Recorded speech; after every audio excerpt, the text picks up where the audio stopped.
ബ്ലസ്സി ബിനു. കുട്ടനാട്ടിൽ അച്ഛനും അമ്മയും അനുജനും അടങ്ങുന്ന ഒരു കൊച്ചു കുടുംബത്തിലെ അംഗമായ ഞാൻ ഇന്ന് ചെന്നൈ MCC 2ാം വർഷ ബിരുദ വിദ്യാർത്ഥിനിയാണ്. നീ ചെയ്യുന്നതെന്തും ഒരു മാറ്റം സൃഷ്ടിക്കും. ആ മാറ്റം എപ്രകാരമുള്ളതാണെന്ന് തീരുമാനിക്കേണ്ടതും നീ തന്നെ. ജാനി ഗുഡലിന്റെ വാക്കുകൾ. മാറ്റത്തിന്റെ മാറ്റങ്ങൾ തീർക്കുന്ന പ്രിയ ശ്രോതാക്കൾക്ക് നമസ്കാരം. രാഷ്ട്രീയക്കാർ മുതൽ യൂട്യൂബ് ബ്ലോഗർമാർ വരെ നിലനീളുമ്പോൾ നേതാക്കന്മാർക്ക് ക്ഷാമമില്ല. ശതകോടീശ്വരനായ ബിൽ ഗേറ്റ്സ് തന്റെ 2023 ഇന്ത്യ സന്ദർശന വേളയിൽ പങ്കുവെച്ചൊരു കുറിപ്പ് എന്റെ ഹൃദയം കവർന്നു. വിലയേറിയ ധാതുക്കളോ എണ്ണ ശേഖരമോ അല്ല അദ്ദേഹം ഇന്ത്യയിൽ കണ്ടെത്തിയ സമ്പത്ത്.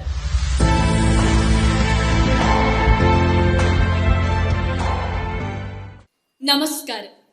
മഡഗാസ്കറിന്റെ മഴക്കാടുകളിൽ അവിടുത്തെ നാട്ടുവൈദ്യന്മാർ പ്രമേഹ പ്രതിരോധത്തിനായി ഉപയോഗിച്ചിരുന്ന കാത്തറാന്തസ് റോസസ് എന്നൊരു ചെറുപുഷ്പം 1950കളിലെ ശാസ്ത്രജ്ഞരുടെ പരീക്ഷണത്തിനൊടുവിൽ അനേകം ജീവനുകളെ ലുക്കീമിയയിൽ നിന്ന് രക്ഷിച്ച വിൻക്രിസ്റ്റിൻ എന്ന അത്ഭുത മരുന്ന് ആ പൂവിൽ നിന്ന് നിർമ്മിക്കപ്പെട്ടു. പ്രിയമുള്ളവരെ, ഇതൊരു ശാസ്ത്രീയ നേട്ടം മാത്രമല്ല, ഓരോ സമൂഹത്തിലും സംസ്കാരത്തിലും ഈ ലോകത്തെ മാറ്റിമറിക്കാൻ ഉതകുന്ന ഒരു ശക്തിയുണ്ട് എന്നതിന്റെ ഓർമ്മപ്പെടുത്തൽ കൂടിയാണ്. സാമൂഹിക സാംസ്കാരിക വൈവിധ്യം എന്നാൽ ഭാഷ, മതം, ആഘോഷ രീതികൾ, ഭക്ഷണ രീതികൾ എന്നിവയിലെ വ്യത്യാസങ്ങൾ മാത്രമല്ല, മനുഷ്യരാശിയുടെ മുഴുവൻ അറിവിന്റെയും അനുഭവങ്ങളുടെയും കാഴ്ചപ്പാടുകളുടെയും പ്രതിഫലനം കൂടിയാണ്.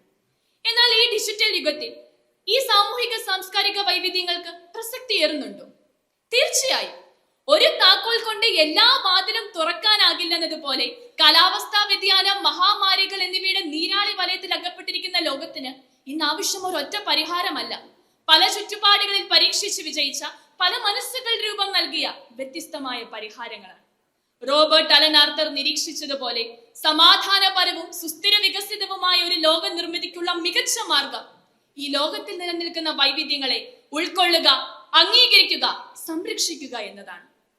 എന്നിരുന്നാലും നാം എല്ലാവരും ചിന്തിക്കേണ്ട ഒരു വസ്തുത എന്തെന്ന് വെച്ചാൽ, നാം ഈ വൈവിധ്യങ്ങളെ സംരക്ഷിക്കുന്നതിൽ എന്ത് പങ്ക് വഹിക്കുന്നു എന്നതാണ്. സാംസ്കാരിക വൈവിധ്യങ്ങളിലെ സാമ്പത്തിക തന്ത്രം തിരിച്ചറിഞ്ഞുകൊണ്ടാണ് ഗൂഗിൾ, മൈക്രോസോഫ്റ്റ്, സിലിക്കൺ വാലി എന്നിവിടങ്ങളിലെ ടെക് ഫിഗറന്മാർ വിവിധ രാജ്യങ്ങളിൽ നിന്നും സമൂഹങ്ങളിൽ നിന്നുമുള്ള ആളുകളെ നിയമിക്കുന്നത്.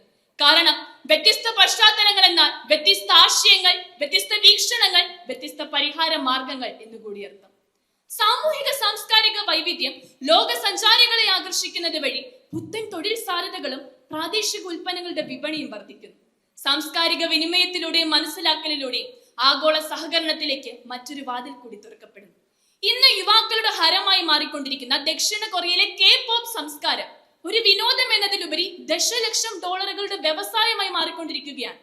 ആഗോളതലത്തിൽ നാം തേടുന്ന പല തന്ത്രങ്ങളും നൂറ്റാണ്ടുകളായി പല സമൂഹങ്ങളും പിന്തുടർന്നു വരുന്നു. 5% മാത്രമുള്ള ഗോത്രവർഗങ്ങൾ 80% വരുന്ന ലോക ജൈവ വൈവിധ്യത്തിന്റെ കാവൽക്കാരായി വർത്തിക്കുന്നു. 193 രാജ്യങ്ങൾ ഒന്നിച്ചു നെയ്തെടുത്ത ഐക്യത്തിന്റെ പ്രതീകമായ UN-ഉം ബ്രിക്സും ക്വാഡും 1.5 ദശലക്ഷത്തിലധികം വംശഹത്യാ കേസുകൾ അന്താരാഷ്ട്ര കോടതികളെക്കാൾ അതിവേഗം തീർപ്പാക്കിയ റിവാണ്ടയിലെ ഗക്കാക്ക കോടതികളും നമ്മോട് പറയുന്നു. ആഗോള സഹകരണത്തിനും നയതന്ത്രത്തിനുമുള്ള മികച്ച ചാലക ശക്തിയാണ് സാമൂഹിക സാംസ്കാരിക വൈവിധ്യം. ഈ വൈവിധ്യങ്ങളെ ഭയപ്പെടുന്ന ലോകത്തിൽ നമ്മുടെ ഭാരതം ഒരു മാതൃകയായി നിലകൊള്ളുന്നു. പുരാതനമായ വസുദൈവ കുടുംബകം എന്ന മഹത്തായ ആശയം മുതൽ ഒരു ഭൂമി, ഒരു കുടുംബം, ഒരു ഭാവി എന്ന G20 മുദ്രാവാക്യം വരെ അനേകം സമൂഹങ്ങളെയും സംസ്കാരങ്ങളെയും ഐക്യത്തിന്റെ നൂലിഴയിൽ കോർത്തുകൊണ്ട് മുന്നേറുന്ന നമ്മുടെ ഭാരതം ഈ ലോകത്തിന് ഇന്ന് മാതൃകയാണ്. എന്നാൽ ഈ വൈവിധ്യങ്ങളെ ഭയപ്പെടുകയും അടിച്ചമർത്തുകയും ചെയ്യുന്ന ഒരു സമൂഹമാണ് ഇന്ന് നമുക്ക് മുമ്പിൽ. കത്തുന്ന മണിപ്പൂരിൽ വൈവിധ്യം വിദ്വേഷമാകുന്നു. ഓരോ ഭാഷയും സംസ്കാരവും മരണപ്പെടുമ്പോൾ, അഭയാർത്ഥി ജനത പലായനം ചെയ്യപ്പെടേണ്ടി വരുമ്പോൾ, അതുല്യമായ പൈതൃകവും പകരം വെക്കാനില്ലാത്ത ലോക വീക്ഷണവുമാണ് പ്രിയമുള്ളവരെ മരണമടയുന്നത്. ഇംഗ്ലീഷ് പോലെയുള്ള ആഗോള ഭാഷകളിൽ പുലർത്തുന്ന കൃത്യത, ChatGPT പോലുള്ള AI പ്ലാറ്റ്ഫോമുകൾ ഇന്ന് പ്രാദേശിക ഭാഷകളിലേക്ക് എത്തുമ്പോൾ നഷ്ടമാകുന്നത് എന്തുകൊണ്ടാണ്? ചിന്തിക്കുക. പ്രാതിനിധ്യത്തിനപ്പുറം ഓരോ ഭാഷയും കേൾക്കപ്പെടുകയും സംരക്ഷിക്കപ്പെടുകയും കോളേജുകളിലെ എത്നിക് ഡയറ്റുകൾക്ക് അപ്പുറത്തേക്ക് ഞാനും നീയും വ്യത്യസ്തരെങ്കിലും മനുഷ്യരെന്ന് ഓർമ്മിപ്പിക്കുന്ന ഒരു വിദ്യാഭ്യാസ സമ്പ്രദായവും ഉണ്ടെങ്കിൽ നമുക്കും സ്വന്തമാക്കാം സുസ്ഥിര വികസിത ലോകം. ഹില്ലൽ ദി എൽഡർ ചോദിച്ചതുപോലെ ഇതിനി നിങ്ങളുടെ ഓട്. നീ അല്ലെങ്കിൽ മറ്റാര്, ഇപ്പോഴല്ലെങ്കിൽ മറ്റെപ്പോൾ. നന്ദി, നമസ്കാരം, ജയ് ഹിന്ദ്.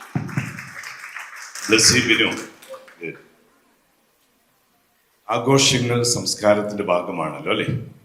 കൊല്ലങ്ങൾ കഴിഞ്ഞിട്ടും ഓണം മലയാളികളുടേതും ഹോളിയും ദീപാവലിയും നോർത്ത് ഈസ്റ്റ് ഇന്ത്യക്കാരുമായിട്ട് ഇപ്പോഴും നിലനിൽക്കുകയാണ്. എന്തേ നമ്മൾ നന്നാകാത്തത്? Thank you sir for the question. Onam മലയാളിയുടേതും ഹോളി നോർത്ത് ഈസ്റ്റുകാരൻ്റെതും പൊങ്കൽ തമിഴ്നാട്ടുകാരുടേതും മാത്രമാണെന്ന നമ്മുടെ ചിന്താഗതിയാണ് പ്രശ്നമെന്ന് ഞാൻ കരുതുന്നു. ഞാൻ പഠിക്കുന്നത് ചെന്നൈയിലെ മദ്രാസ് ക്രിസ്ത്യൻ കോളേജിൽ നിന്നാണ്.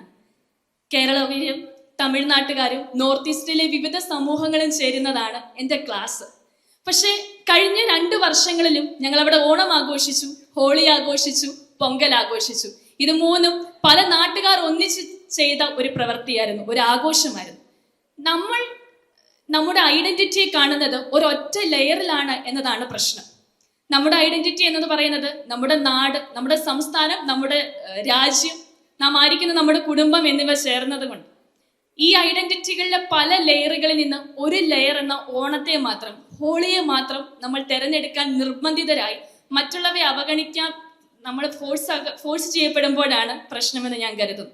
നമ്മൾ ഒരാൾ വിചാരിച്ചാൽ മതി അവന്റെ സംസ്കാരവും എൻ്റെ സംസ്കാരവും വ്യത്യസ്തങ്ങളെങ്കിലും ഒന്നാണെന്നുള്ള നമ്മുടെ തീരുമാനം മതി ഈ ചിന്ത മാറ്റാൻ.